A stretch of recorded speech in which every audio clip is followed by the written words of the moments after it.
तो कहानी है एक ऐसे रूलर की जो सिर्फ 21 साल की उम्र में एक ऐसे शहर को जीत लेता है जिसे जीतना एकदम इम्पॉसिबल माना जाता था उस टाइम में, और उस शहर का नाम है कॉन्स्टेंटिनोपल।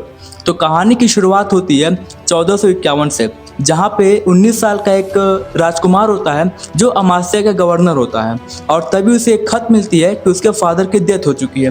तो तुरंत अपने कुछ दोस्तों के साथ तुरंत अपने कैपिटल निकल जाता है, और वहाँ पहुँचने के बाद अपने आप को सुल्तान क्लेम करता है। सुल्तान बनने के बाद उसे एक चैलेंज का सामना करना होता है, और वो चैलेंज होता है उसका वजीर, क्योंकि जब वो सुल्तान बना था तो उसके फादर का जो वजीर था जिसका नाम था चंदारली हलील पाशा, वो भी सुल्तान महमद के दरबार में ही रहता है, और महमद भी अपने साथ अपने वजीर को लाया था जिसका नाम था जगन पाशा। जब वो सुल्तान बन जाता है तो उसे मालूम था कि उसकी उम्र सिर्फ 19 साल और उसे अपने आप को काबिल सुल्तान साबित करना था।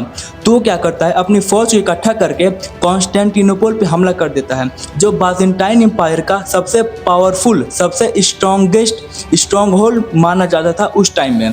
और वो 2 से ढाई महीने की घेराबंदी करता है, और घेराबंदी करने के बाद वो 29 मई 1453 को कुस्तुनतुनिया, जिसे कॉन्स्टेंटिनोपल भी बोला जाता है, उसमें एंटर करता है और कॉन्स्टेंटिनोपल को अपना नया राजधानी बनाता है। तो ओवरऑल स्टोरी यही है इस सीरीज की। अगर मैं इस सीरीज के बारे में बात करूं तो ये सीरीज भाई मैं तुमको हाईली रिकमेंड करूंगा कि एक बार इसे ज़रूर देखो, क्योंकि मैंने इस वेब सीरीज को कम से कम 5 से 6 बार ही देख चुका हूं। तो अगर मैं इसके बारे में कुछ बात करूं तो इसमें 6 एपिसोड हैं, और एक एक एपिसोड भाई क्वालिटी है। भाई नेटफ्लिक्स की वेब सीरीज है भाई, तुमको क्वालिटी से थोड़ा भी कॉम्प्रोमाइज़ नहीं करना पड़ेगा। और मैं बताऊं इस वेब सीरीज के बारे में, तो इसमें जो कैरेक्टर है महमद II, वो 19 साल की उम्र में राजा बनता है और 21 साल की उम्र में कॉन्स्टेंटिनोपल को जीत लेता है। यही है ओवरऑल स्टोरी। लेकिन इसमें जो प्रेजेंटेशन है, इसका जो बीजीएम है, इसका जो डायलॉग्स है, वो भी बेस्ट है भाई। मैं इस वेब सीरीज को अगर 10 में से अगर रेट करूँ तो होगा 9.5।